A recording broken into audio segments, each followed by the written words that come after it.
భగవద్గీత క్లాస్లో జాయిన్ అయినందుకు అందరికీ స్వాగతం. ఇవాల్టి శ్లోకం భగవద్గీత మూడో అధ్యాయంలో 26వ శ్లోకం.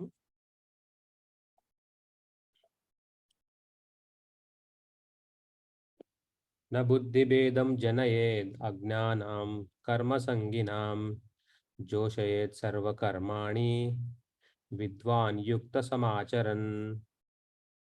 న బుద్ధిభేదం జనయేద్ అజ్ఞానం కర్మసంగినాం జోషయేత్ సర్వకర్మాణి విద్వాన్ యుక్త సమాచరన్.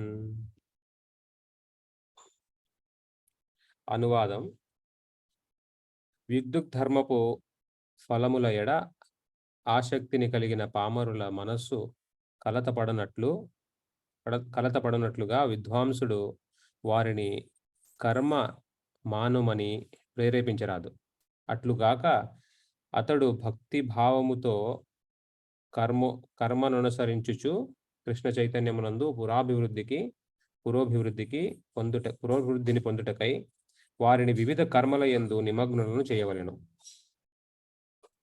చూడండి, ఇది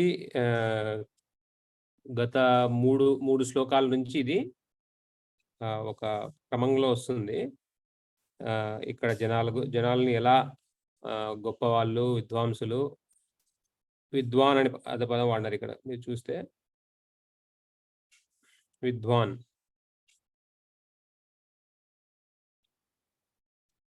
ప్రభు, నా స్క్రీన్ కనపడుతుందా మీకు?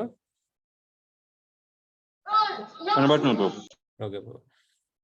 సో విద్వాన్ అనే పదం వాడినారు.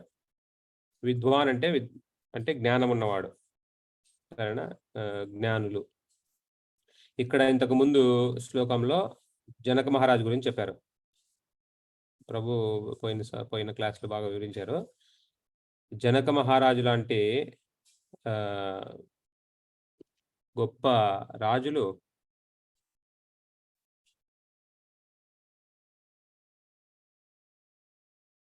అనుకుంటాం.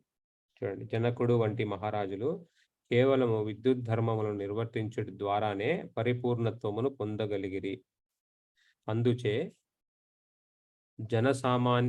జనసామాన్యమునకు బోధించి నిమిత్తమై తప్పక నీవు నీ కర్మను చేయవలెను. అంటే కర్మను చేసి ఉదాహరణగా నిలవాలన్నమాట. ఎందుకు ఈ శ్లోకం వచ్చింది అంటే, ఇక్కడ చూడండి,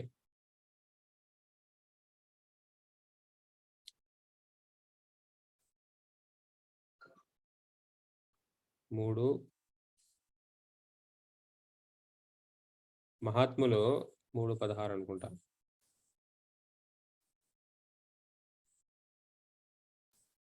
కర్మబోధవ్యం చ 3:20.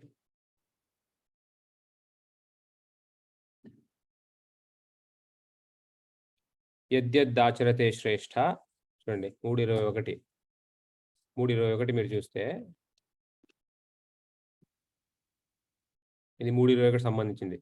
యద్యదాచరతి శ్రేష్ఠ తత్తద్ ఏవేతరో జనః సయత్ ప్రమాణం కురుతే లోకస్తద్ అనువర్తతే. చూడండి, యద్యద్ ఆచరతి శ్రేష్ఠాసనాలు అంటే శ్రేష్ఠులు ఎలాగైతే ఆచరణ చేస్తారో దాన్ని బట్టి జనాలు కూడా వాళ్ళని లోకస్తద్ అనువర్తతే. ఆఖరి పదం లోకస్తద్ లోకంలో లోకులందరూ వాళ్ళని అనువర్తిస్తారు. ఇప్పుడు అందరూ అదే కదా, మనం ఇప్పుడు క్రికెట్ స్టార్లు ఏదైనా బట్టలు వేసుకుంటే మనం అవి వేసుకుంటాము. సినిమా యాక్టర్లు ఏదైనా చేస్తే మనం అదే చేయడానికి ప్రయత్నిస్తాం.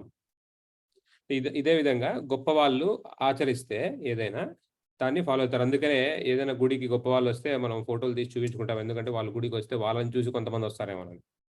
ఆ విధంగా గొప్ప వాళ్ళకి మనము పెద్దపీట వేయడం జరుగుతుంది గుళ్ళలో కూడా. ఎందుకంటే ఇదే ఉదాహరణ. కృష్ణుడే చెప్పాడు అనమాట, యద్యదాచరతి శ్రేష్ఠ తత్తదేవేతరో జనః. జనాలందరూ వాళ్ళని అలా అనువర్తిస్తారనమాట. కాబట్టి ఈరోజు శ్లోకం 26వ శ్లోకము దానికి సంబంధించింది. ఏం చేయమంటున్నారు? అలాంటి వాళ్ళు గొప్పవాళ్ళు విద్యుత్ ధర్మ ఫలముల ఎడ ఆసక్తి కలిగిన పామరుల మనస్సు కలతపడినట్లుగా విద్వాంసుడు వారిని కర్మ మానమని ప్రేరేపింపరాదు. అంటే ఇప్పుడు మనం భగవద్గీత ఇవన్నీ చూస్తే కర్మయోగం కానీ, జ్ఞానయోగం కానీ, భక్తి యోగం కానీ చూస్తే ఎక్కువ మాట్లాడేది వైరాగ్యం గురించే. ప్రతిదానికి ఇప్పుడు ఏమి చెప్తుంది అన్ని శ్లోకాలు ఇప్పుడు మనము కర్మాన్ని అనుసరించాలి కానీ ఫలాన్ని ఆశించకూడదు. 2:47 ఈ విధంగా ఉండాలి. అలాంటప్పుడు వాళ్ళకి ఇంట్రెస్ట్ ఉండదు. అంటే ఆసక్తి పోతుంది కాబట్టి అలా ప్రవర్తించకుండా వాళ్ళకి వాళ్ళు గొప్పవాళ్ళు కర్మను అనుసరిస్తూ దాన్ని ఎలా కృష్ణ చైతన్యంలో ఎలా మార్చాలనేది నేర్పించాలన్నమాట. ఇది చూడండి. అట్లుగాక అతడు భక్తి భావముతో కర్మను అనుసరించుచు, అంటే భక్తి భావంతో కర్మను అనుసరించడం అంటే ఏమిటి? కృష్ణ చైతన్యమునందు పురోభివృద్ధిని పొందుటకై వారిని వివిధ కర్మల యందు నిమగ్నులను చేయవలెను. అంటే ఇప్పుడు విద్వాంసులు గాని, గొప్పవాళ్ళు గాని ఒక పని చెప్పారనుకోండి మీకు, అది కృష్ణ చైతన్యానికి సంబంధించి, దేవుడికి సంబంధించిన కర్మ అయి ఉండాలి. దానివల్ల మళ్ళీ వాళ్ళు కర్మ జనన మరణ చక్రంలో చిక్కుకునేలాగా ఉండకూడదు. దాని ఉదాహరణలు ఇప్పుడు మన వాళ్ళందరూ ఫాలో అవుతున్న వాళ్ళు ఎవరు? ఇప్పుడు ఉదాహరణ తీసుకుంటే కొంతమంది నేను మొన్న ఒక వీడియోలో చూసా. మాంసాహారం తినవచ్చు అని ఒకతను చెప్పడం జరిగిందనమాట. ఆయనకి అవార్డు కూడా వచ్చింది రీసెంట్‌గా. అలా చెప్తే అది కరెక్టా? భగవద్గీత ఏం చెప్తుంది దాని గురించి? 13వ అధ్యాయంలో చూడండి. అంటే ఇలాంటి వాళ్ళు ఇప్పుడు మనము గొప్పవాళ్ళు ఉండాలంటే ప్రతిదీ భగవంతునికి సంబంధించిన వాటిని నేర్పించాలి. వాళ్ళని మనం ఆచరిస్తే, వాళ్ళు చెప్పింది మనం వింటే, మనం కూడా భగవంతుడికి దగ్గరవ్వాలి, దూరం అవ్వకూడదు. అంటే వాళ్ళు చెప్పే జ్ఞానము సత్వగుణంలో అయి ఉండాలి. జ్ఞానమై ఉండాలి ఫస్ట్ ఆఫ్ ఆల్. అజ్ఞానం అవ్వకూడదు. దీని గురించి మళ్ళీ మాట్లాడదాం మనము. ఎవరన్నా భాష్యం చదువుతారండి?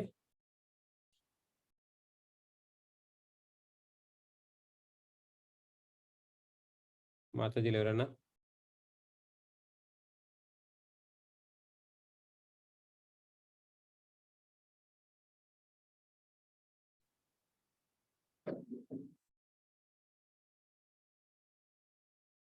హరే కృష్ణ ప్రభు చదువుతాం.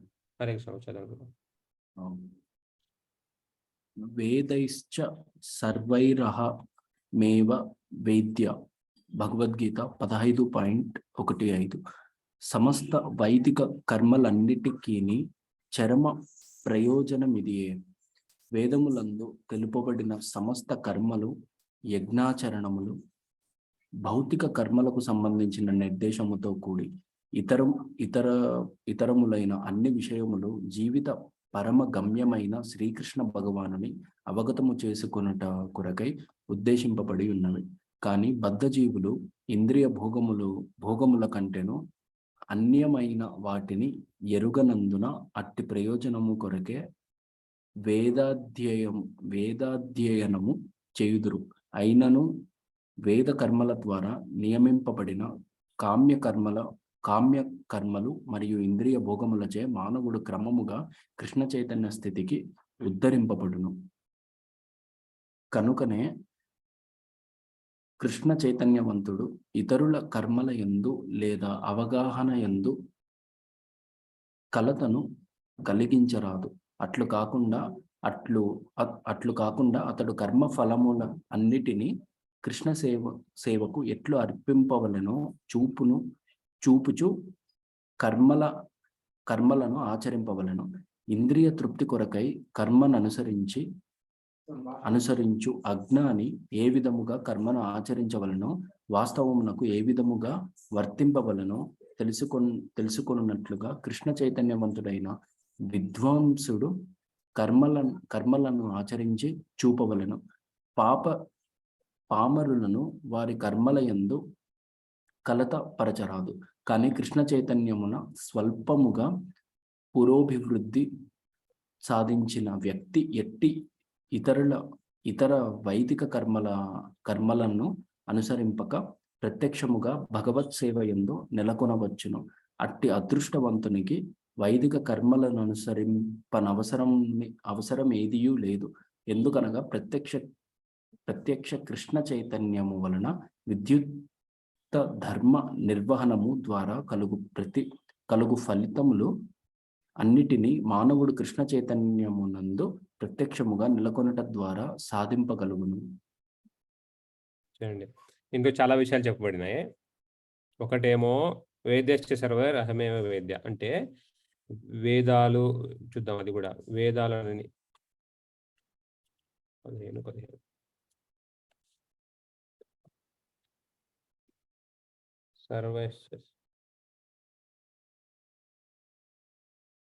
సర్వేశ్చ సాహం చాహం హృది సన్నివిష్టో మత్త స్మృతిర్జ్ఞానం అపోహనం చ వేదేశ్చ సర్వే రహమేవ వేద్యో వేదాంతకృద్ వేద విదేహ చాహం. నేను సర్వుల హృదయమునందు నిలిచి ఉన్నాను, నా నుండియే స్మృతి జ్ఞానము మరుపు అనునవి కలుగుచున్నవి. ఈ మూడు కృష్ణుడి నుంచి కలుగుతున్నాయంట, అందరి హృదయాలు ఆయన ఉన్నాడంట. చూడండి, తర్వాత నేనే సమస్త వేదముల ద్వారా తెలియదగిన వాడను, అంటే అన్ని వేదాలు చదివినా మీకు తెలియాల్సింది ఏంటంటే కృష్ణుడు ఎవరు అనేది. వాస్తవమునకు వేదాంతకర్తను, వేదముల నెరిగిన వాడను నేనే. సరేనా? మొత్తానికి ఆయనే మూలం అన్నమాట.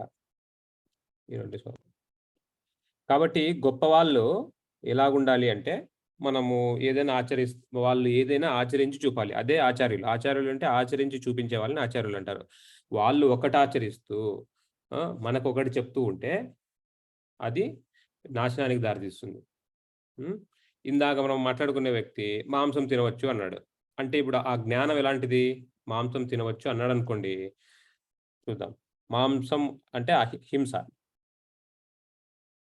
13:8 అనుకుంటా. ఇది చూడండి, అహింస. చూద్దాం, పెద్ద శ్లోకం కాబట్టి. వినమ్రత, గర్వరాహిత్యము, అహింస. చూడండి, అహింస. ఓకేనా? సహనము, సరళత్వము, ప్రామాణికుడైన ఆధ్యాత్మికాచార్యుణ్ణి ఆశ్రయించి సేవించుట. శౌచము అంటే ఇది గుణాల గురించి చెప్తున్నాడు కృష్ణుడు. ఇక్కడ గుణాలు, ఈ కొన్ని గుణాల గురించి చెప్పి ఆ గుణాలు ఏ కోవకు చెందినవి అనేది వివరిస్తున్నారు అనమాట. శౌచము, స్థిరత్వము, ఆత్మనిగ్రహము, ఇంద్రియార్థముల పరిత్యాగము. ఇంద్రియార్థముల పరిత్యాగం అంటే ఆసక్తి లేకుండా ఉండడం ఏదేని మీద, మనకి ఇంద్రియ తృప్తి గురించి. అహంకార రాహిత్యము, జన్మ మృత్యు జరా వ్యాధుల దోషమును గుర్తించుట. జన్మ మృత్యు జరా అంటే వృద్ధాప్యము, వ్యాధి, ఇవి దోషపూరితమైనవి. అంటే ఇవన్నీ దోషపూరితమైనవి, చాలా బాధాకరమైన విషయాలు. జన్మ, మృత్యు, జరా ముసలితనము, వ్యాధి, ఇవన్నీ దీని గురించి గుర్తించుట. అనాసక్తి, బిడ్డలు, భార్య, గృహము మున్నగు బంధముల నుండి విముక్తి, సుఖ దుఃఖ సమయములందు సహనత్వము, నాయందు నిత్యముగా అనన్యమైన భక్తి, నిర్జన ప్రదేశమున నివసింపవలనన్న కోరిక, సామాన్య జన సమూహమునందు అనాసక్తి, ఆత్మానుభూతి ప్రాముఖ్యమును అంగీకరించుట, పరతత్వము యొక్క తాత్వికాన్వేషణము అను నన్నియును జ్ఞానమని నేను ప్రకటించుచున్నాను. సరేనా? ఇవన్నీ జ్ఞానం అంట. ప్రతి ఒక్కటి మొదలగు అని చెప్పలేదు, ప్రతి ఒక్కటి ఒక్కొక్క విషయాన్ని విడమర్చి మరి చెప్పారు కృష్ణుడు. జ్ఞానమని నేను ప్రకటించున్నాను, వీటికి అన్యమైనది ఏదైనాను అజ్ఞానమే. అంటే ఇప్పుడు అహింస వచ్చింది జ్ఞానంలో. ఇప్పుడు అప్పుడప్పుడు మాంసం తినొచ్చు అన్నాడు అనుకోండి ఎవరైనా, అది జ్ఞానం అవుతుందా? అజ్ఞానం అవుతుందా? అజ్ఞానం అవుతుంది. ఈ అజ్ఞానాన్ని బోధించిన వాడు జ్ఞానం అవుతాడా? అజ్ఞానుడు అవుతాడా? అది. సరేనా? ఒకటి, మళ్ళీ వెనక్కి వెళ్దాం. కానీ అతనికి భారతదేశం అవార్డు. వాళ్ళకి అవార్డు ఇచ్చిన వాళ్ళు ఏమవుతారు? అదొకటి. సరేనా? ఇప్పుడు ఇక్కడ ఇతరులైన అన్ని విషయములను పరమగమ్యమైన శ్రీకృష్ణ భగవానుని అవగతము చేసుకొనుటకై ఉద్దేశింపబడి ఉన్నవి. అంటే ప్రతి ఒక్కటి భగవంతుని మనము ఇప్పుడు ఈ చాలా సార్లు మనం చెప్పుకున్నాం కదా. మనం చెప్పుకునేది ఏంది? మన ఇక్కడుంది భాగవతంలో ఇంతకుముందు చాలాసార్లు చెప్పుకున్నాం ఇది. మళ్ళీ కొత్త వాళ్ళు ఉన్నారు కాబట్టి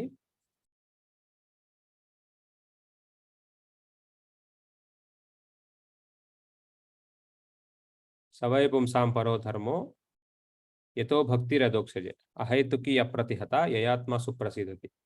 అధోక్షుడైన శ్రీకృష్ణ భగవానుని ఎడ ప్రేమపూర్వకమైన భక్తియుక్త సేవను కలిగింపజేయునదే మానవుల పరమ ధర్మమై ఉన్నది. ఆత్మ యొక్క పూర్ణ సంతృప్తి కొరకు అట్టి భక్తియుక్త సేవ నిర్హేతుకము అవరోధరహితమై ఉండవలెను. మన పరమధర్మము సవై పుంసాం పరోధర్మం. మన పరమధర్మం ఏమి ఉండాలి అంటే అధోక్షజుడైన శ్రీకృష్ణ భగవానుని ఎడ ప్రేమపూర్వకమైన భక్తియుక్త సేవను కలిగి ఉండాలి. అలాంటి భక్తియుక్త సేవ ఎలా ఉండాలి? నిర్హేతుకము అవరోధరహితము. దానికి ఇంకా అవరోధం ఉండకూడదు. కంటిన్యూస్గా డైలీ ప్రతి క్షణము కృష్ణుడు చెప్పినట్టు ప్రతి క్షణం మన్మనాభవ మద్భక్తో మధ్యాది మాం నమస్కురు మామేవ శ్రీ సత్యంతే ప్రతిజానే ప్రియోసిమ. ప్రతి క్షణం మనము తలుచుకుంటూనే ఉండాలన్నమాట. ఎలా తలుచుకోవాలని కూడా కృష్ణుడు చెప్పారు. సో మనకు అర్థం కానప్పుడల్లా మనము ఒక గొప్పవాడిని ఆశ్రయించాలి. మనకు రాబోయే శ్లోకాల్లో చెప్తారు, ఒక గొప్పవాడిని ఆశ్రయించాలి. ఆ గొప్పవాడు మనకి ఎలాంటి బోధన ఇవ్వాలి? ఇలా ఆయన ఆచరిస్తూ మనకు చూపించాలి. ప్రభుపాదుల వారు ఉన్నారు. ప్రభుపాదుల వారు నిజానికి జపం చేయాల్సిన అవసరం లేదు. ఆయన ఉండే దశ వేరు. కానీ ఆయన మనందరికీ ఉదాహరణగా నిలవాలని చెప్పేసి ఆయన ఎలా ఆచరించి చూపించి మనము అలా ఆచరించాలని ఆయన ఒక ఉదాహరణగా ఉన్నారనమాట మనకి. చూడండి ఇక్కడ. కానీ బద్ధజీవులు ఇంద్రియ భోగములకు ఇక్కడ ఏం చెప్తున్నారు? ఈ శ్లోకం ఏంటంటే వాళ్ళు నేర్పించేటప్పుడు ఇప్పుడు అందరినీ ఉద్యోగం చేసే వాళ్ళందరూ ఇప్పుడు మనకి భగవద్గీత క్లాస్ వింటున్నారు మీరందరూ. నేను ఇప్పుడు ఒక శ్లోకం తీసేసి సర్వధర్మాన్ పరిత్యజ్య మామేకం శరణం వ్రజ అహం తాం సర్వపాపేభ్యో మోక్షయిష్యామి మా శుచః. ఈ శ్లోకం చెప్పేసి మీరు అందరూ ఉద్యోగాలు మానేసి ఇండ్లన్నీ మానేసి అందరూ ఫుల్గా ఇళ్ళతో వదిలేసి కృష్ణ చైతన్యంలో వచ్చేయండి అని చెప్పేసి అనుకోండి, మీరు నెక్స్ట్ క్లాస్ జాయిన్ అవ్వరు ఎవరు. ఇదే లాస్ట్ క్లాసు. అంతేగా? కాబట్టి అలా కాదు. కృష్ణుడు ఏం చెప్తున్నారు? అలా చెప్పకుండా ఉన్న చోటు నుంచే ఎలా పురోభివృద్ధి చెందాలి చెప్తే సరిపోతుందా? నేను చెప్తాను ఇప్పుడు. మీరు 16 మాలలు జపం చేసేటని చెప్తాను అనుకోండి. మీరేమంటారు? మీరు చేయరు, అంత కష్టమో మీకు తెలుసా అంటారు. అదే నేను చేశాను అనుకోండి, మీరు ఆ మాట అంటారు. సో చెప్పేవాడు ఫస్ట్ చేయాలి. చేయకుండా మనం చెప్తే అది వసగదనమాట. కాబట్టి ప్రతి ఒక్కటి అంతే. ప్రతి ఒక్కటి మనం చేస్తూ చెప్తే దానికి ఒక స్థాయి ఉంటుంది మనం చెప్పిన దానికి. ఆ విధంగా అనమాట. అయినను వేదకర్మల ద్వారా నియమింపబడిన కామ్యకర్మల మరియు ఇంద్రియ భోగములచే మానవుడు క్రమముగా కృష్ణ చైతన్య స్థితికి ఇదేంది వేదాలను అనుసరిస్తే వేదాల వల్ల ఏం జరుగుతుందంటే క్రమంగా మనము పురోభివృద్ధి చెందుతాం. కానీ ఒక జన్మలో జరిగే పనే కాదు, ఎన్ని జన్మలు జరిగే పనో తెలియదు. ఆ విధంగా అనమాట. కాబట్టి మనము నిదానంగా ఈ వేదాలన్నీ నిదానంగా మనకు తీసుకొస్తాయి. కాబట్టి ఈ మనకు బోధించే వాళ్ళందరూ అదే ఇక్కడ చూసినారుగా, ఇక్కడ లాస్ట్లో అట్టి అదృష్టవంతునికి వేదిక కర్మల ఎవరు అదృష్టవంతుడు? కానీ కృష్ణ చైతన్యమున స్వల్పముగా పురోభివృద్ధి సాధించిన వ్యక్తి ఎట్టి ఇతర వైదిక కర్మలను అనుసరింపక ప్రత్యక్షముగా భగవత్ సేవయందు నెలకొనవచ్చును. ఇక్కడ దాకా పైన దాకా ఏం చెప్పారు? వైదిక కర్మలు చేస్తూ ఎలా పైకి రావాలి, కృష్ణ సేవకు ఎలా చేరాలి అనే స్టెప్ బై స్టెప్ ప్రాసెస్, ఒకదాని తర్వాత ఒకటి ఎలా పైకి వెళ్ళాలి అనే దాని గురించి ఉదాహరణగా ఉండి నేర్పించేవాళ్ళని అదొకటి చెప్పిన అంశం అది. ఇక్కడేం చెప్తున్నారు, కానీ కృష్ణ చైతన్యంలో స్వల్పంగా పురోభివృద్ధి చెందిన వ్యక్తికి ఇతర వైదిక ధర్మాలను అనుసరించి ప్రత్యక్ష భగవత్ సేవ యందు నెలకొనవచ్చును. మళ్ళీ మనము ఈ వైదిక కర్మలు నిర్వహించాల్సిన అవసరం లేదనమాట. ఒకేసారి భక్తి యోగంలో ఉండవచ్చు. అట్టి అదృష్టవంతునికి వేదిక కర్మలను అనుసరించిన అవసరం లేదు. ఎందుకనగా ప్రత్యక్ష కృష్ణ చైతన్యము వలన విద్యుద్ధర్మ నిర్వహణము ద్వారా కలుగు ఫలితములనన్నిటినీ మానవుడు కృష్ణ చైతన్యమునందు ప్రత్యక్షంగా నెలకొనడం ద్వారా సాధింపవలెను. ఇది ఎలాగవుతుందంటే, మనకు ఒక శ్లోకం ఉంది భాగవతంలో.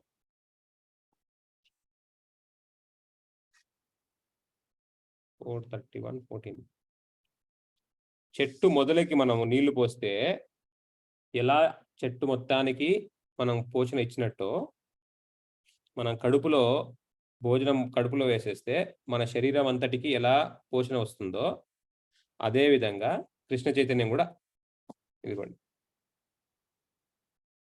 యథా తరోర్మూల నివేశ, చూడండి, ప్రత్యక్షము వృక్షమూలమునకు నీరు పోయుట ఏ విధముగా కాండమును, శాఖోపశాఖాలను, పత్రాదులను శక్తివంతము కావించునో, ఉదరమునకు ఒసగిన ఆహారము ఏ విధముగా సమస్తేంద్రియములను ఉల్లాసపరుచునో, అదే విధముగా దేవాది దేవుడగు అచ్యుతుని అర్పించుట అతని అంశములైన దేవతల నందరిని అప్రయత్నముగా సంతుష్టులను చేయను. మనము విడివిడిగా ప్రతి ఆకుకి నీళ్లు పోయాల్సిన అవసరం లేదు. కాబట్టి కృష్ణుణ్ణి మనము ఆశ్రయిస్తే, ఆయన్ని మనము తృప్తిపరిస్తే ఆటోమేటిక్గా దేవతలందరూ సంతోషిస్తారనమాట. వాళ్ళందరికీ మనము సేవ చేసినట్టే. వాళ్ళందరూ కూడా ఆయన అంశాలే కాబట్టి మనం కూడా ఆయన అంశాలే. కాబట్టి ఈ విధంగా ఇప్పుడు ఈ విధంగా మనము కేవలం కృష్ణ సేవలో నిమగ్నమే ఉంటే ఇవన్నీ ఆచరించినట్టే. అలాగే మనకి విద్వాంసులు, గొప్పవాళ్ళు, ఆచార్యులు మనం ఎప్పుడన్నా ఏదన్నా వీడియోలు చూస్తుంటాం, ఈ మధ్య చాలా ఉన్నాయి. కాబట్టి మీరు బాగా గుర్తుపెట్టుకోండి, ఏదైనా భక్తికి దగ్గర చేయని విషయాలు ఎవరైనా చెప్తున్నారనుకోండి, అతను జ్ఞాని కాదు, అతను మనల్ని మంచి మార్గంలో పెట్టట్లేదు అని మీరు గుర్తుపెట్టుకోవాల్సి ఉంటుంది. కాబట్టి ఈ విషయం గురించి మనం పోయిన క్లాస్లో ప్రభు చాలా నీట్గా వివరించారు. కాబట్టి ఆల్రెడీ 3-4 శ్లోకాలు దీని వెనకాల అన్ని దీనికి సంబంధించినవే, ఎలా ఆచరించి చూపాలి అనేది. ఇది కూడా దానికి సంబంధించింది కాబట్టి మనం ఎక్కువ మాట్లాడాల్సిన అవసరం లేదు. నెక్స్ట్ శ్లోకానికి వెళ్దాం. ఈరోజు అతి ముఖ్యమైన శ్లోకం ఇది. చాలా చోట్ల మనం ఉదాహరణగా వాడతాం అనమాట. ప్రకృతై క్రియమానాని గుణై కర్మాణి సర్వశః అహంకార విమూఢాత్మ కర్తాహమితి మన్యతే. చాలా చాలా ముఖ్యమైన శ్లోకం. అహంకార ప్రభావముచే మోహితుడైన జీవాత్మ వాస్తవముగా ప్రకృతి త్రిగుణములచే నిర్వహింపబడు కర్మలకు తానే కర్తగా భావించును. అహంకార ప్రభావముచే మోహితుడైన జీవాత్మ అంటే మనమే. ఇద్దరు ఉంటారు, జీవాత్మ, పరమాత్మ. జీవాత్మ పరమాత్మ అంశ. సరేనా? ఎక్కడ చెప్పబడి ఉంది? 17. సరే, అది మళ్ళీ చూద్దాం. 15:7లో ఎవరైనా భాష్యం చదువుతారండి? తెలుగు వచ్చిన వాళ్ళు బాగా.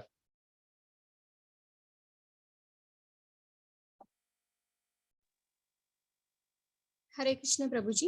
హరే కృష్ణ. కృష్ణ చైతన్యవంతుడు భౌతిక చైతన్యం నందున్న వ్యక్తి అను ఇరువురు ఒకే విధంగా కర్మ నొనరించునట్లు ఒకే స్థితి ఉన్నట్లు గోచరించును. కానీ వాస్తవమునకు వారి స్థితుల నడుమ విశేషమైన వ్యత్యాసము కనిపించును. భౌతిక భావన యందున్నవాడు అహంకారంచే సర్వమునకు తానే కర్తనని విశ్వసించును. దేహరచన పరమ పురుషుని పర్యవేక్షణమున వర్తించు భౌతిక శక్తి చేతనే ఉత్పాదింపబడినదని అతడెరుగును. భౌతికవాది చివరకు తాను శ్రీకృష్ణుని నియంత్రణలోనే ఉన్నాననడి జ్ఞానమును కలిగి ఉండును. అహంకారం గల మానవుడు తానే స్వతంత్రముగా వ్యర్థించుచున్నానని భావించును. అది అతని అజ్ఞానమునకు చిహ్నము. అట్టివాడు స్థూల భౌతిక మరియు సూక్ష్మ దేహములు రెండును భగవానుని ఆదేశానుసారమే ప్రకృతి చేత సృష్టింపబడినవని కనుకని అతని దైహిక మానసిక కర్మలన్నీయు కృష్ణ చైతన్యమును కలిగి శ్రీకృష్ణ భగవానుని సేవయందు నియుక్తము కావలెననియు ఎరుగడు. అజ్ఞాని ఎంతో కాలముగా తన ఇంద్రియములను ఇంద్రియ భోగ కార్యములందే దుర్వినియోగపరిచి ఉన్నందున దేవాది దేవుడు హృషికేశుడు లేక భౌతిక దేహంలందు గల ఇంద్రియములకు ప్రభువుని విస్మరించును. అట్టివాడు శ్రీకృష్ణునితో తనకు గల నిత్య సంబంధమును విస్మరింపచేయు అహంకారముచే తప్పక మోహితుడగును. చూడండి, ఇప్పుడు ఇది చాలా చాలా ముఖ్యమైన విషయాలు చెప్పారు దీంట్లో. ఇప్పుడు ఇక్కడ కృష్ణ చైతన్యవంతుడు భౌతిక చైతన్యము నందున్న వ్యక్తి అను ఇరువురు ఒకే విధముగా కర్మను అనుసరించుచున్నట్లు ఒకే స్థితి అందున్నట్లుగా గోచరించును. ఇద్దరు వ్యక్తుల గురించి మాట్లాడుతున్నారు. ఒక్కడేమో కృష్ణ చైతన్యవంతుడు, ఇంకొకడేమో భౌతిక చైతన్యవంతుడు. అంటే చేసే కర్మలు ఒకటే ఉన్నా నేను చేస్తున్నాను అని.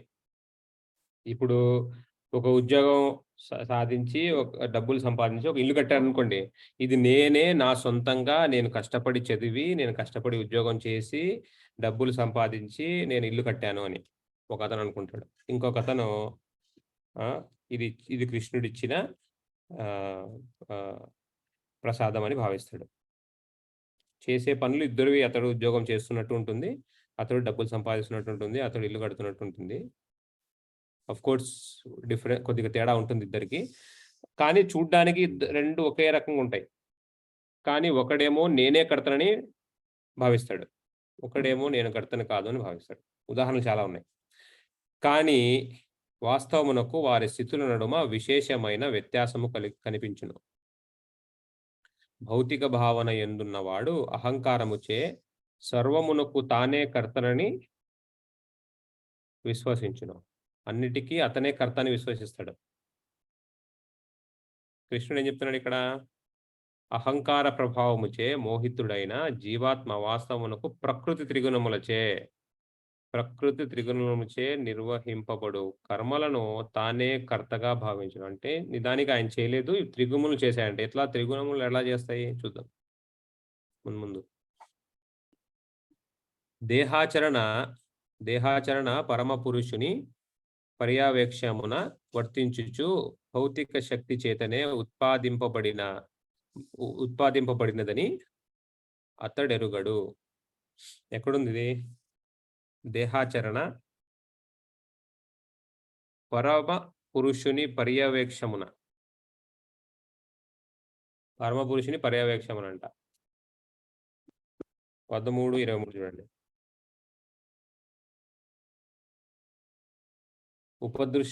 ఉపదృష్టానుమంతా చ భర్త్రాభోక్త మహేశ్వర పరమాత్మేతి చాప్యుక్తో దేహేస్మిన్ పురుషః పరః.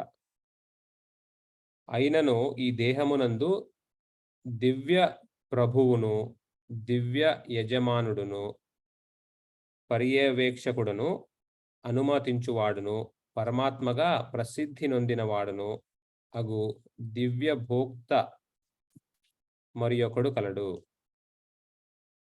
పర్యవేక్షకుడు, అనుమతించువాడును అంటే ఎవరో పర్యవేక్షిస్తున్నారు. పర్యవేక్షించడం అంటే ఏంటి? డైరెక్షన్ ఇవ్వడం. ఇలా వెళ్ళు, ఇలా వెళ్ళు, ఇలా వెళ్ళు, ఇలా దారి క్లియర్ చేయడం. మనకి అనుమతించడం, ఓకే నీకు కావాలన్నా తీసుకో. అనుమంత, ఉపదృష్ట, అనుమంత. అనుకోండి. ఉపదృష్ట అంటే మనకి డైరెక్షన్ అన్నమాట. పర్యవేక్షించడం, అనుమతించడం. ఈ 2 ఎవరో చేస్తున్నారంట. ఆయన ఎవరు? కృష్ణుడు. పరమ పురుషుడు. ఓకేనా? అనుభోక్త. ఇక్కడ అదే ఇందాక ఈరోజు మనం చూసిన దాంట్లో 3:27లో అదే మాట్లాడుతున్నారు ఇక్కడ ప్రభుపాదుల వారు. దేహాచరణ పరమపురుషుని పర్యవేక్షణమున వర్తించు భౌతిక శక్తి చేతనే ఉత్పాదించబడినదని అతడెరగడు. అవన్నీ అతడెరగడంట. ఇప్పుడు చూడండి ఇక్కడ ప్రకృతి త్రిగుణములచే. ఈ త్రిగుణాలు ఎక్కడి నుంచి వచ్చాయి? అసలు త్రిగుణాలకి మొదలు ఎక్కడుంది అనేది తెలుసుకోవాలి మనం. ఏమిటి ఆ త్రిగుణాలు? మీకు ఎవరైనా తెలుసా మీలో? త్రిగుణాలు 3. 3 అంటే 3 త్రిగుణాలు. ఒకటేమో సత్వగుణం, ఒకటేమో రజోగుణం, ఒకటేమో తమోగుణం. ఈ సత్వ, రజ, తమో గుణాలతో మనము ప్రభావం చెంది అహంకారంతో ప్రభావం చెంది మోహితుడైన జీవాత్మ వాస్తవమునకు ప్రకృతి త్రిగుణములచే నిర్వహింపబడు. ఈ త్రిగుణములు నిర్వహిస్తున్నాయంటే ఏంటో. ఈ త్రిగుణములు నిర్వహించుబడు కర్మలు. దాన్ని మనం చేస్తూ మనం చేస్తున్నామని అనుకుంటూ దాని నుంచి వచ్చే ఫలితాల్ని మనము ఆస్వాదిస్తున్నాం. కానీ నిజానికి మనం చేయట్లేదు. ఇంత కష్టపడి మన అర్జునుడు ఏదో యుద్ధం చేసి గెలిస్తే అంతకుముందు భగవద్గీతలో చెప్పింది ఏంటి కృష్ణుడు? చూడండి 11:33.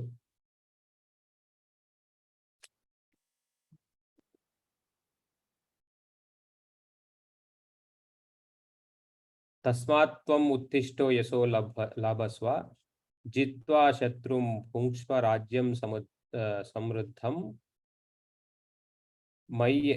మయ్యైవైతే నిహత పూర్వం ఏవ నిమిత్తమాత్రం భవసవ్యసాచిన్. నిమిత్తమాత్రం భవసవ్యసాచిన్ అంటే ఏంటి? మనం నిమిత్త మాత్రం, అందుచే లెమ్ము. యుద్ధ సన్నద్ధుడవై కీర్తినందుము. శత్రువులను జయించి సర్వసమృద్ధమైన రాజ్యము ననుభవింపుము. ఓ సవ్యసాచి, నా పూర్వపు ఏర్పాటుచే వారందరూ ఇదివరకే మరణించి ఉన్నందున, చూడండి, నా పూర్వ ఏర్పాటుచే వారందరూ ఇదివరకే మరణించున్నందున ఈ యుద్ధమునందు నీవు కేవలము నిమిత్త మాత్రుడవు కమ్ము. సవ్యసాచి అంటున్నారు. సవ్యసాచి అంటే 2 చేతులతో సమానంగా యుద్ధం చేయగలిగే ప్రతిభ ఉన్నవాడు. అంత పెద్ద ప్రతిభ ఉన్నవాడా? లేచి యుద్ధం చెయ్యి, నేను ఆల్రెడీ అందరినీ చంపడం జరిగింది, కేవలం నిమిత్త మాత్రుడవు కవు. జస్ట్ లేచి అలా యుద్ధం చేస్తున్నట్టు నటిస్తే చాలు నువ్వు గెలుస్తావని చెప్తున్నారు అనమాట. ఇక్కడ కూడా దీనికి ఇండికేషన్, దీనికి అర్థం ఏంటంటే అంతా ముందే ఏర్పాటు చేయబడింది, కేవలము మనము నిమిత్త మాత్రంగా చేస్తున్నాం పని.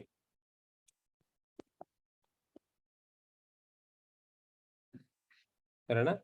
సో ఇప్పుడు దీని అర్థం ఏంది? మనం నిమిత్త మాత్రంగా చేస్తూ ఈ త్రిగుణాలన్నీ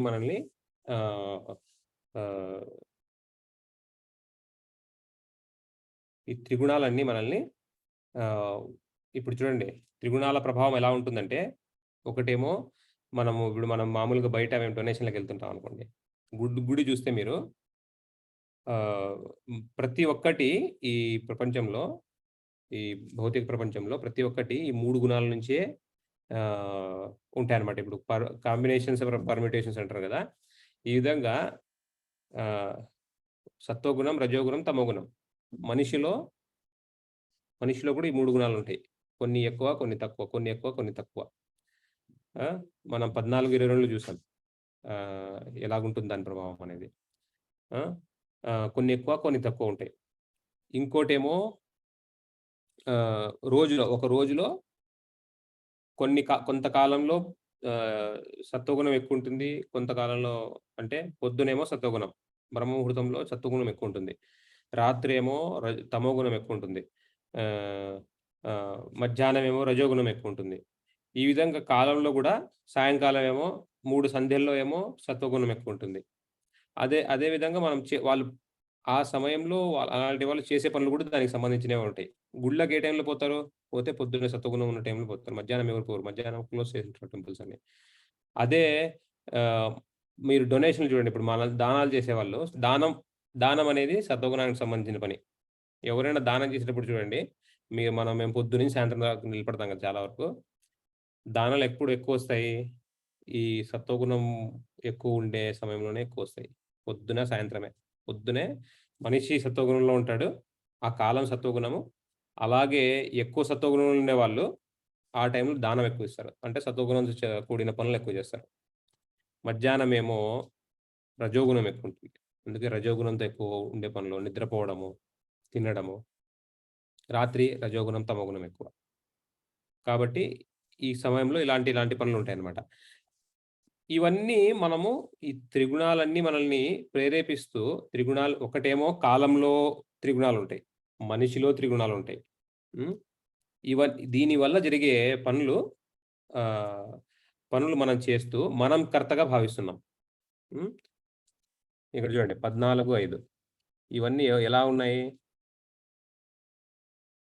ఓ మహా ఎవరైనా చదువుతారండి?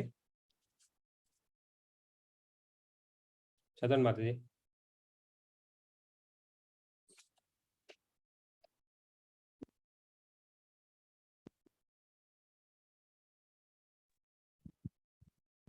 హరే కృష్ణ. చదవండి.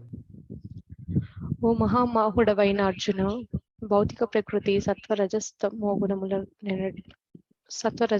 గుణముల నడి గుణములను కలిగి ఉండును. నిత్యుడైన జీవుడు భౌతిక ప్రకృతిలో దేహముతో సంపర్కమును పొందినప్పుడు ఈ గుణములచే బద్ధుడగును. చూడండి ఈ గుణాలచే బద్ధుడవుతాడంట. ఓ మహాబాహుడైన అర్జున, భౌతిక ప్రకృతి సత్వ రజ తమో గుణములను కలిగి ఉండును. భౌతిక ప్రకృతి సరేనా? మన దేహం కూడా ప్రకృతికి సంబంధించిందే. ఈరోజు ఏం చెప్పాము? ఈరోజు శ్లోకం ప్రకృతే క్రియమానాని గుణై కర్మాని సర్వశః. సరేనా? గుణములను కలిగి ఉన్నాడు. నిత్యుడైన జీవుడు భౌతిక ప్రకృతిలో దేహముతో సంపర్కమును పొందినప్పుడు ఈ గుణములచే బద్ధుడగును. అంటే ఒక్కసారి మనము మన ఆధ్యాత్మిక ప్రపంచం నుంచి కింద పడతామో, ఎప్పుడైతే మనము భౌతిక ప్రపంచంలో పడతామో మనల్ని వెంటనే కొన్ని పట్టేసుకుంటాయి. ఆ పట్టేసుకోవడంలో ఏమిటి? గుణాలు. ఈ 3 గుణాలు పట్టేసుకుంటాయి. మన కోరికని బట్టి మన ఈ గుణాలు ఎక్కువ తక్కువ జరుగుతాయన్నమాట.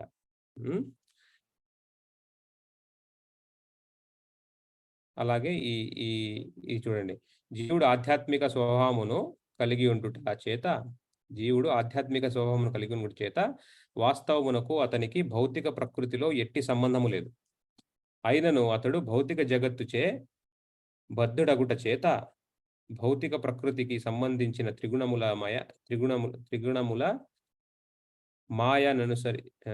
మాయననుసరించి వర్తించుచుండును.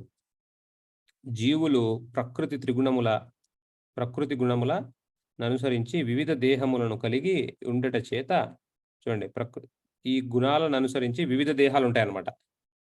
ఆ గుణములను అనుసరించియే వారు వర్తింపవలసి వచ్చును. ఇట్టి వర్తనమే వివిధములైన సుఖ దుఃఖములకు కారణమగుచున్నవి. 14:22 చూడండి.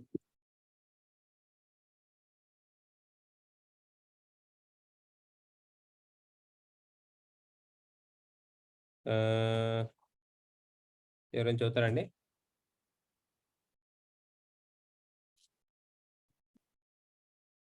హరే కృష్ణ.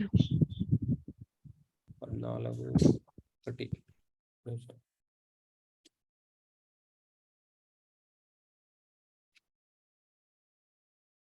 దేవాది దేవుడైన శ్రీకృష్ణ భగవానుడు పలికెను, ఓ పాండుపుత్ర, ప్రకాశము, ఆసక్తి, మోహము కలిగినప్పుడు వానిని ద్వేషింపని వాడును, మరియు అవి లేనప్పుడు వానిని ఆకాంక్షింపని వాడును. ప్రకృతి ప్రకృతి గుణములే పని చేయుచున్నవని ఎరిగి వాని ద్వారా కలుగు ఈ ప్రకాశదుల యందు నిశ్చయత్వమును మరియు స్థిరత్వమును కలిగి ఉదాసీనుడై ఆధ్యాత్మిక స్థితి ఎందే నెలకొని ఉండువాడును.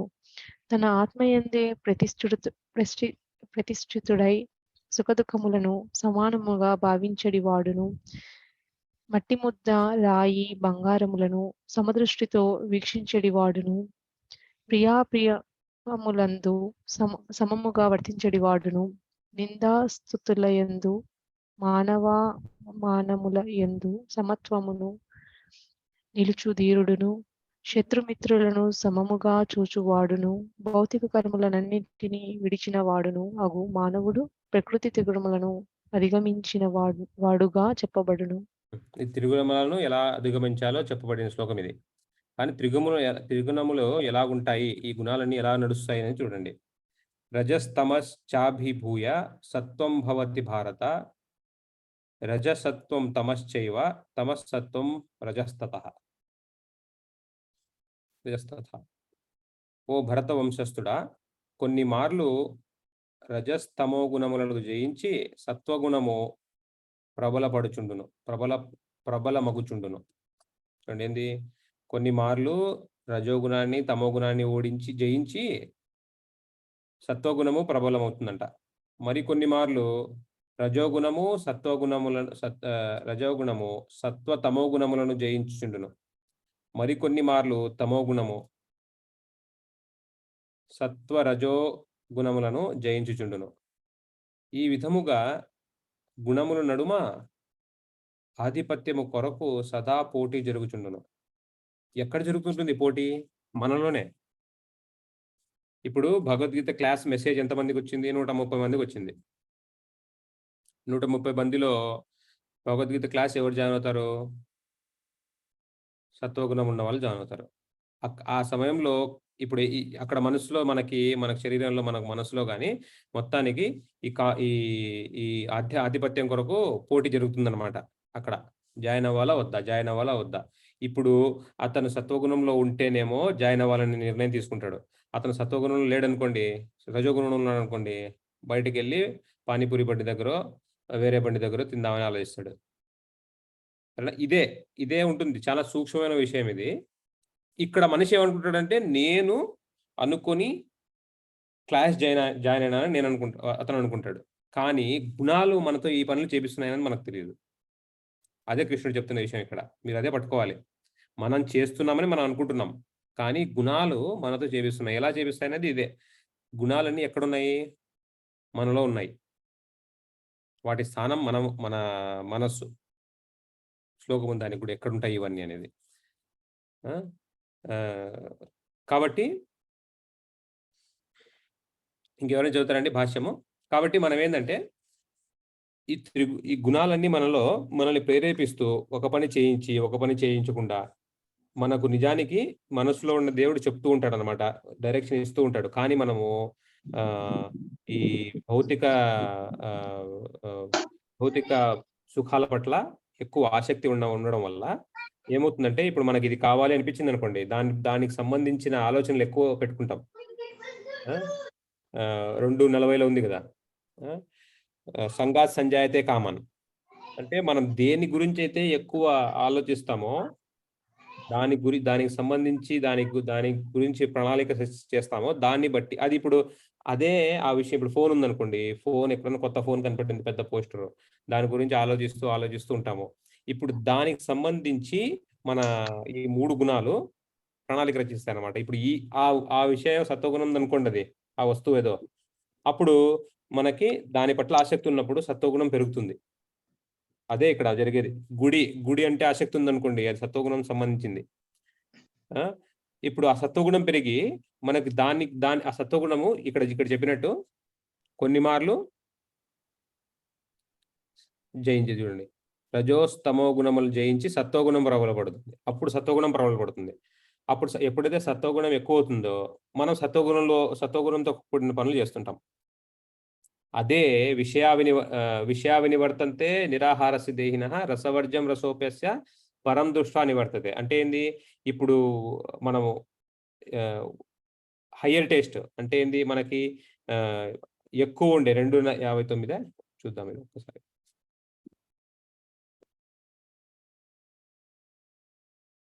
బద్ధజీవుడు ఇంద్రియ భోగముల నుండి నిగ్రహించబడినను ఇంద్రియార్థముల పట్ల రుచి అట్లే నిలిచి ఉండును.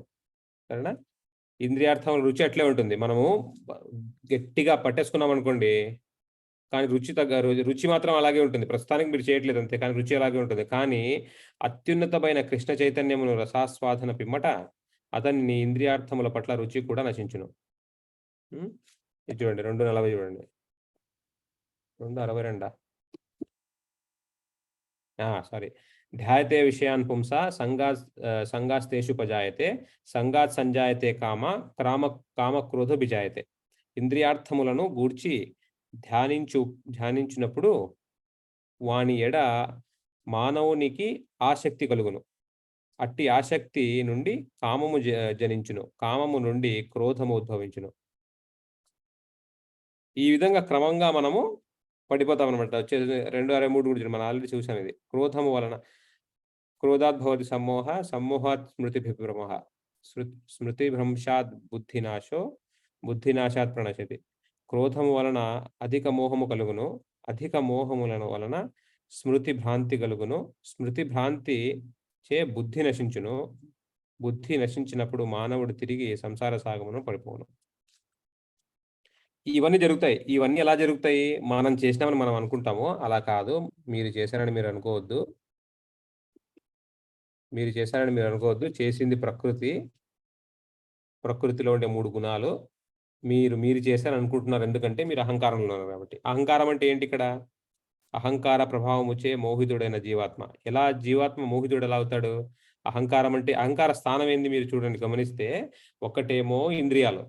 ఇప్పుడు మనము ఈ శరీరంలో ఎలాగుంటాయి, స్టేజెస్ ఎలాగుంటాయి, దశలు ఎలాగుంటాయి అంటే, ఒకటేమో శరీరం మనకు కనపడే ఈ స్థూల శరీరం ఒకటి, తర్వాత సూక్ష్మ శరీరం ఉంటుంది దానిపైన. అది గొప్పది. దాన్ని బట్టే మనం ఈ శరీరం మనకు పనిచేస్తుంటుంది. సూక్ష్మ శరీరంలో ఏముంటాయి? 3 ఉంటాయి. ఒకటేమో సూక్ష్మ శరీరంలో ప్రధానమైనది ఏంది? అహంకారం ఒకటి, బుద్ధి, మనస్సు. అంటే కింద నుంచి వస్తే మొదటిగా మనసు, దానిపైనేమో బుద్ధి, దానిపైనేమో అహంకారం. ఈ 3 పైన జీవాత్మ. సరేనా? ఈ జీవాత్మ ఇక్కడ సంబంధించింది కాదు. జీవాత్మ ఏమో పైనుంచి వచ్చింది ఇది. సరేనా? ఇప్పుడు ఈ జీవాత్మ పైనుంచి వచ్చింది. ఈ 3 భౌతిక ప్రపంచానికి సంబంధించినవి. సూక్ష్మ శరీరము కనపడదు. సో ఈ అహంకార ప్రభావం ఎలాగుంటుందంటే, ఇది నేను అనేది అహంకారం. సరేనా? నా నిజస్థితి నాకు తెలియదు. ఈ శరీరమే నేను అనుకోవడమే మన అహంకారం. ఇంగ్లీష్‌లో ఫాల్స్ ఈగో అంటారు. ఈగో కాదు, ఫాల్స్ ఈగో. అహం, అసలైన అహం అంటే ఏంది? నేనెవరిని తెలుసుకోవడం. ఏంటది? మనం నిత్య సేవకులం కృష్ణుడికి. ఎక్కడైనా. కానీ మనం ఎక్కడి నుంచి వచ్చాం? పదే చెప్తున్నాం. మనం ఎక్కడి నుంచి వచ్చాం?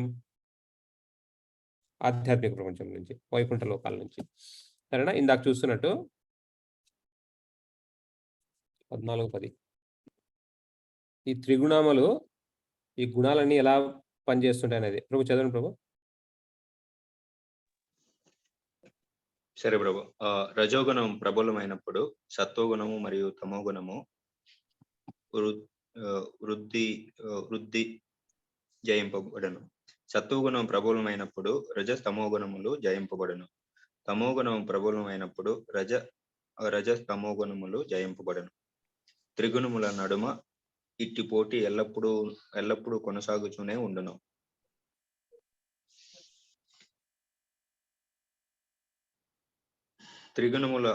త్రిగుణములను అధిగమింపవలెను. మానవుని యందు ప్రబలమైనట్టి ఏదో ఒక గుణము అతని వ్యవహారములు, కర్మలు, ఆహారం వంటి సమస్త కార్యముల ద్వారా వ్యక్తమగుచుండును. ఈ విషయము రాబో అధ్యాయములందు వివరింపబడను. కానీ మానవుడు వాంఛించినచో సాధన ద్వారా సత్వగుణమును వృద్ధి చేసుకుని రజస్తమో గుణములను జయింపవచ్చును. అట్లే అతడు రజోగుణమును వృద్ధి చేసుకుని సత్వ తమో గుణములను జయింపవచ్చును. ఈ విధముగా తమో గుణమును వృద్ధి చేసుకుని అతడు సత్వ రజోగుణములను జయింపవచ్చును. ఈ విధముగా ఈ 3 ప్రకృతి గుణములు 3 విధములైనను మానవుడు దృఢ నిశ్చయమును ప్రభు కొంచెం పై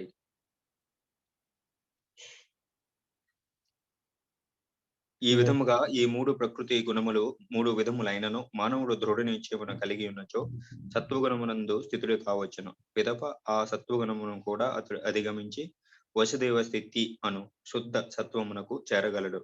అట్టి స్థితి అందే మానవుడు భగవద్ విజ్ఞానమును అవగాహన చేసుకొనగలడు. అనగా మానవుని కర్మలను అనుసరించి అతడు ఎట్టి గుణమునందు స్థితుడై ఉన్నాడో ఎరుగవచ్చును. చూడండి, ఇక్కడ ఇంకో స్థితి ఉంది, శుద్ధ సత్వము. శుద్ధ సత్వం అంటే ఒకటేమో తమో గుణం, రజోగుణం, సత్వగుణం ఇక్కడ సంబంధించినవి. దీనిపైన శుద్ధ సత్వం ఉంటుంది. శుద్ధ సత్వం అంటే శుద్ధ సత్వం అన్నా ఒకటే, బ్రహ్మభూత స్థితి అన్నా ఒకటే, తురియా అన్నా ఒకటే, తురియా స్థితి అన్నా ఒకటే, సమాధి స్థితి అన్నా ఒకటే. ఇవన్నీ ఒకటే. కొన్ని సందర్భాల్లో కొన్ని పదాలు వాడతారనమాట. సరేనా? ఇప్పుడు ఈ అహంకారం అనేది, మనం అహంకారంతో ప్రభావం చెందాం. కానీ ఈ అహంకారం ఎవరికి సంబంధించింది? ఇది కూడా కృష్ణుడికి సంబంధించిందే. భూమిరపణంలో వాయు ఖమ్మనో బుద్ధిరేవచ అహచర్ఖ ఇతియం మే భిన్న ప్రకృతి అష్టధ అంట, 8 ఉన్నాయి. భూమి, జలము, అగ్ని, వాయువు, ఆకాశము, మనస్సు, బుద్ధి మరియు అహంకారము అను ఈ 8 అంశములు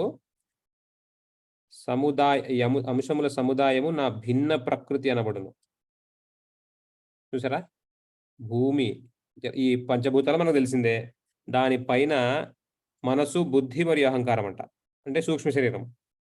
ఈ 8 ఆయన భిన్న ప్రకృతి. భిన్న ప్రకృతి అంటే విడిపోయిన ప్రకృతి. ఆయనకు సంబంధించింది ఇది. వచ్చేసి నెక్స్ట్ 7:5 అపరేధమితస్వన్యం ప్రకృతిం విధిమే పరం జీవభూతం మహాబాహో ఏయేదం ధార్యతే జగత్. ఓ మహాబాహుడైన అర్జున, వాటికి అన్యముగా శూన్యమైన భౌతిక ప్రకృతి వనరులను ఉపయోగించుకొను జీవులను కూడియున్న నా ఉన్నతమైన శక్తి వేరొకటి కలదు. వేరొకటి ఉందంట శక్తి, అదే ఆధ్యాత్మిక శక్తి. ఇప్పుడు ఆధ్యాత్మిక శక్తికి సంబంధించిన వాళ్ళు ఎవరు ఇక్కడ అనేది కృష్ణుడు మళ్ళీ ఇక్కడ నిర్ణయిస్తాడు. సృజింపబడిన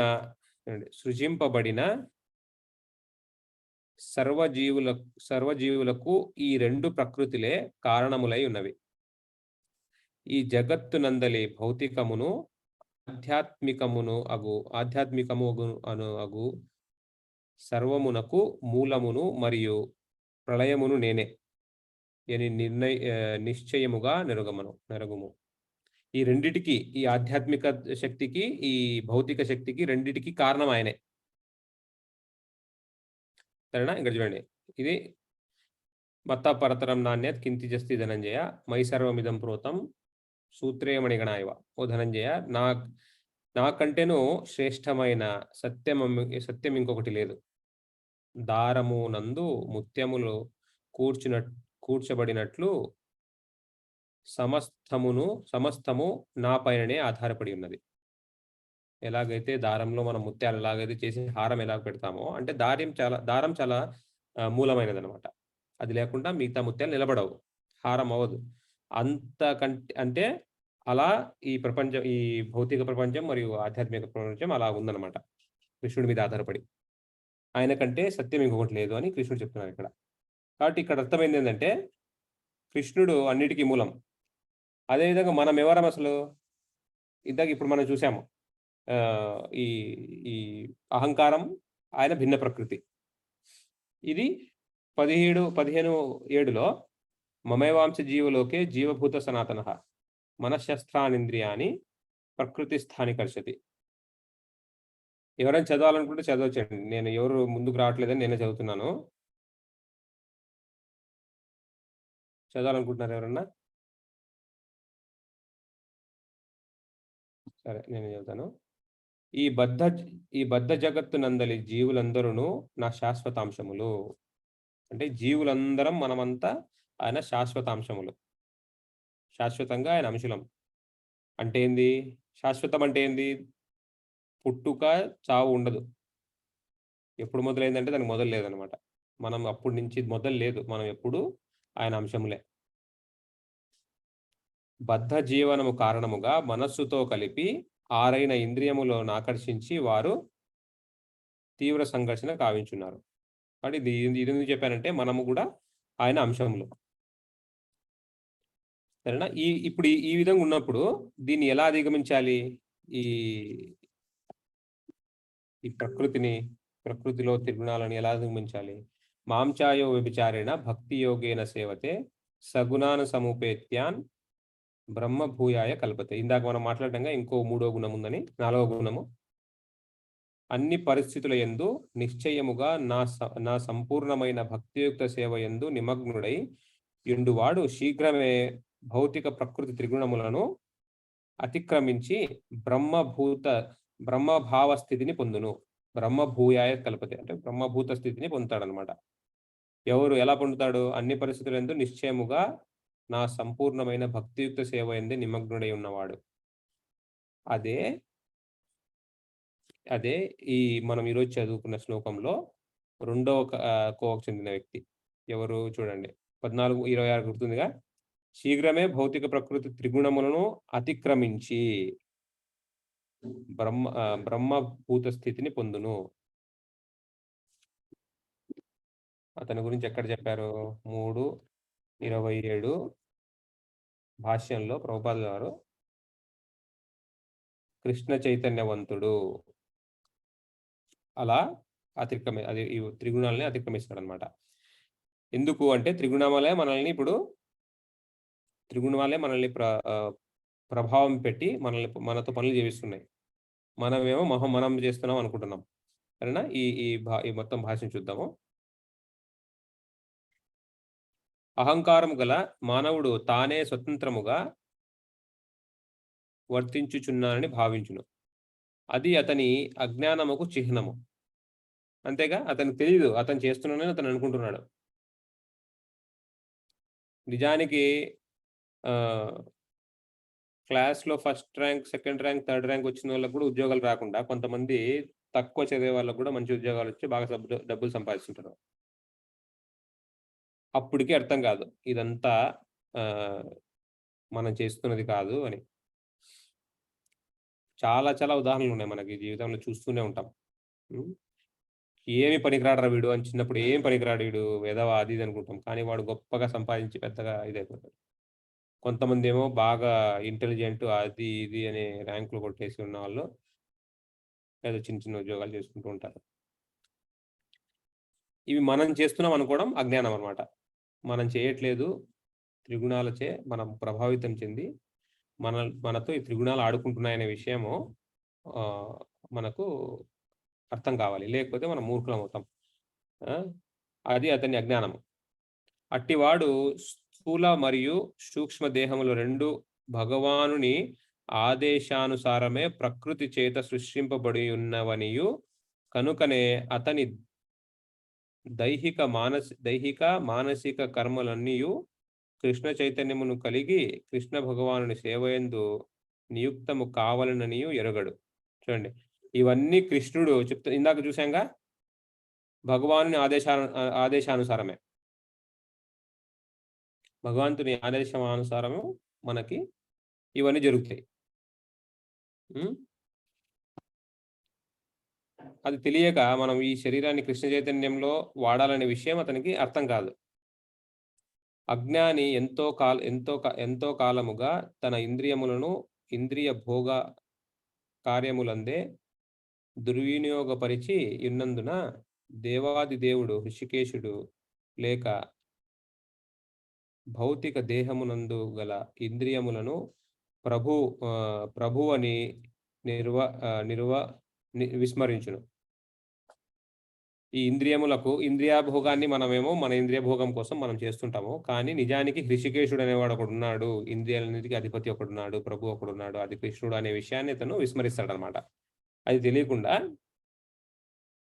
పని చేస్తుంటాడు అతని కోసం, ఇంద్రియ భోగం కోసం. అట్టివాడు శ్రీకృష్ణుడితో తనకు గల నిత్య సంబంధమును విస్మరింపజేయు అహంకారముచే తప్పక మోహితుడగును. సో అహంకారం చేసే పని ఏమిటి? అహంకారం చేసే పని ఏమిటి చూడండి, నిత్య సంబంధమును విస్మరింపచేయడం.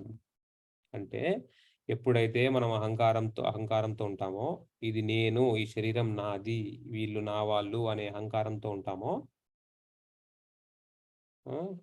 మనము ఒక శ్లోకం ఉంది భాగవతంలో, జంతువుతో సమానం, సయేవ గోకరః 1084:13 అనుకుంటున్నా, చూద్దాం. ఈ స్థలాన్ని, ఈ కుటుంబాన్ని, ఈ దేశాన్ని, ఈ దేహాన్ని నాది అనుకుంటారో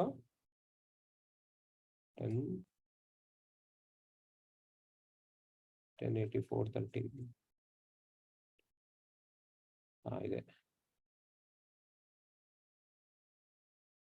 యశ్చాత్మబుద్ధి గుణపేతి ధాతుకే స్వధికలత్రాదిషు భౌమ ఇజ్యది యత్తీర్థబుద్ధి సలిలేన కర్హిచిత్ జనేషు అభిజ్ఞేషు సయేవ గోకరః. ఎవరైనా చదువుతారండి? ఇది అతి ముఖ్యమైన శ్లోకం ఇది.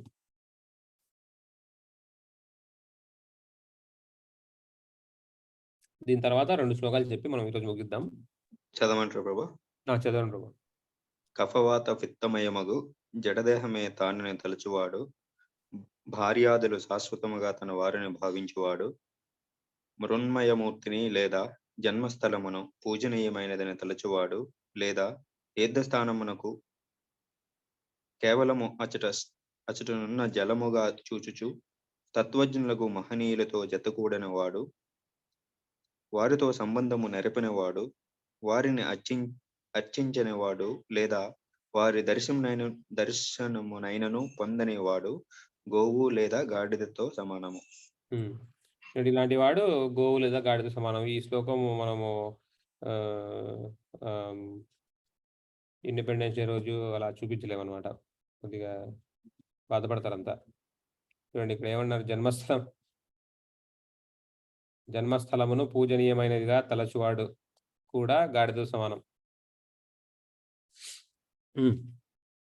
కాబట్టి మనము అర్థం చేసుకోవాల్సింది ఏంటంటే, ఇవన్నీ ఉన్నవాడు మూర్ఖుడు, జంతువుతో సమానము, అహంకారం ఉన్నవాడు. ఇంకో రకంగా చెప్పాలంటే ఇవన్నీ ఉన్నవాడు అహంకారం ఉన్నవాడు.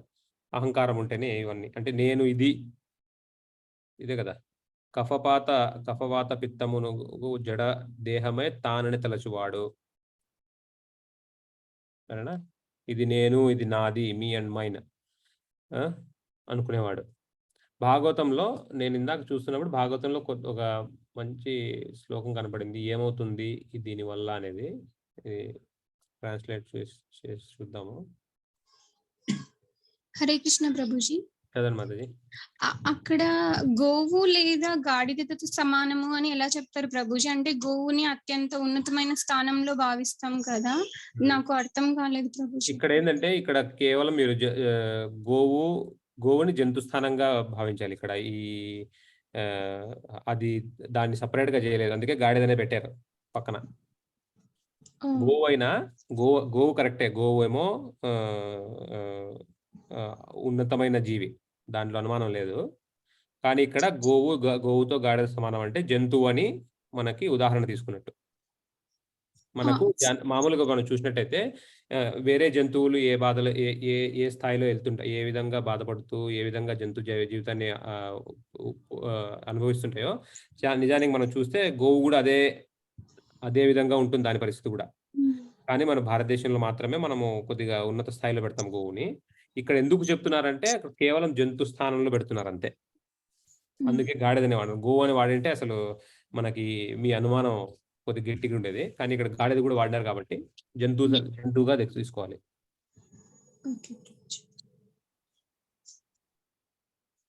ఇది ఎవరైనా చదువుతారండి? చదువుతాను ప్రభు. ఆ. జీవి యొక్క తప్పుడు అహం అతనిని బంధంలో ఉంచుతుంది మరియు అతను నిజంగా కోరుకునే దానికి విరుద్ధంగా అతనికి ప్రదానం చేస్తుంది. కాబట్టి తెలివైన వ్యక్తి భౌతిక జీవితాన్ని ఆస్వాదించాలనే తన నిరంతర చింతను విడిచిపెట్టి భౌతిక చైతన్యానికి అతీతమైన భగవంతునిలో స్థితుడై ఉండాలి. ఇది మళ్ళీ ఇంకోటి. నా సూచనల ప్రకారం నాపై మాత్రమే మనస్సును స్థిరపరచాలి.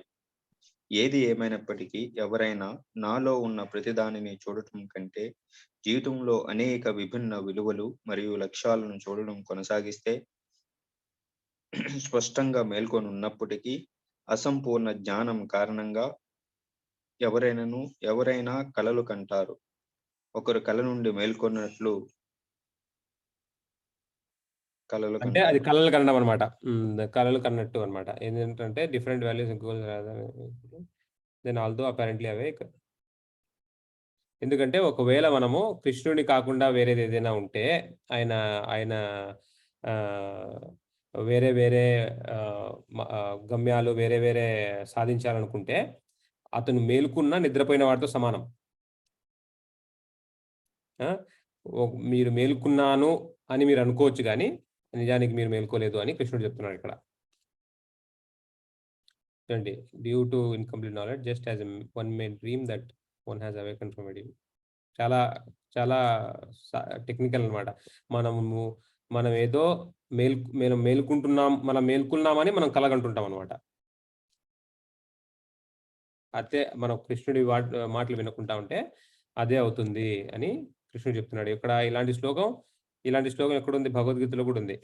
18:58. నీవు నా యందు చిత్తమును గలవాడవైనచో నా కృపచే బద్ధ జీవితపు ఆటంకములన్నిటినీ అధిగమింపగలుగుదువు. కానీ నా మాట వినక అట్టి భావనతో గాక అహంకారముతో, చూడండి మళ్ళీ అహంకారముతో వర్చించునచో తప్పక నశింతువు. అహంకారంతో మనం ఉన్నామనుకోండి, ఆయన మాట వినకుండా, తప్పక నాశనం తప్పదు. ఇంకొకసారి మానవ జన్మ రాదనమాట. అంతే, మనం అహంకారంతో ఉంటే.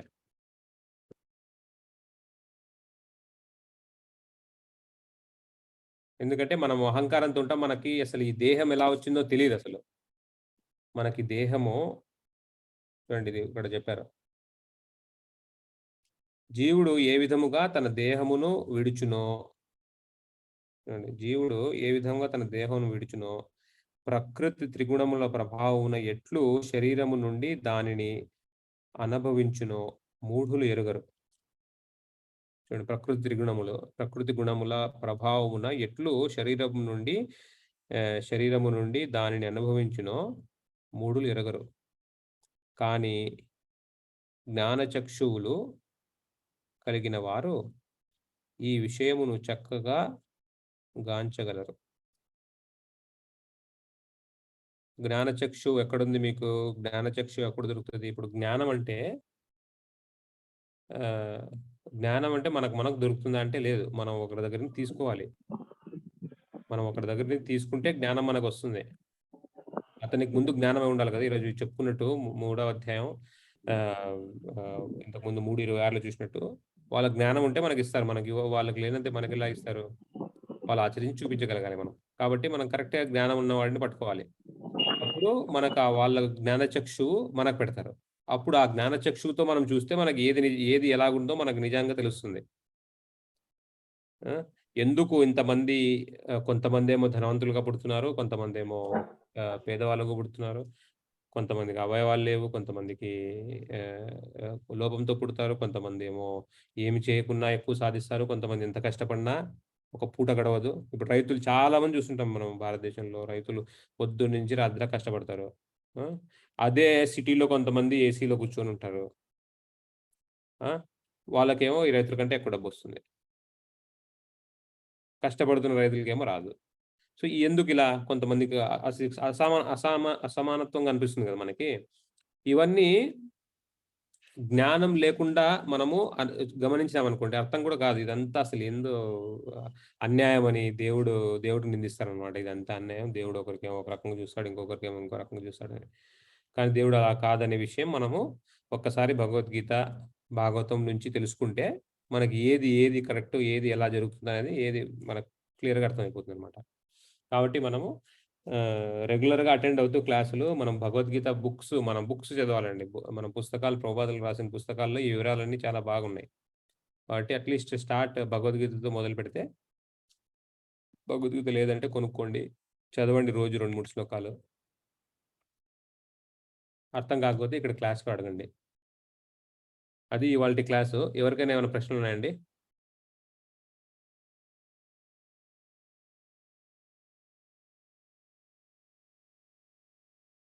జ్యోష్నా మాతాజీ ఏమైనా ప్రశ్నలు ఉన్నాయా? లేదు ప్రభుజీ. ఓకే మాతాజీ. క్రిస్ రావు, చంద్రమోహన్ ఫస్ట్ టైం జాయిన్ అంటున్నారు.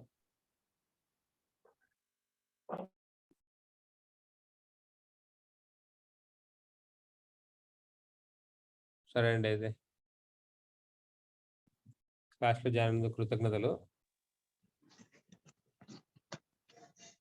Thank you very much, Prabhu. Please accept our Hare humble. Hare Krishna. Hare Krishna. Hare Krishna. Hare Krishna. Hare Krishna.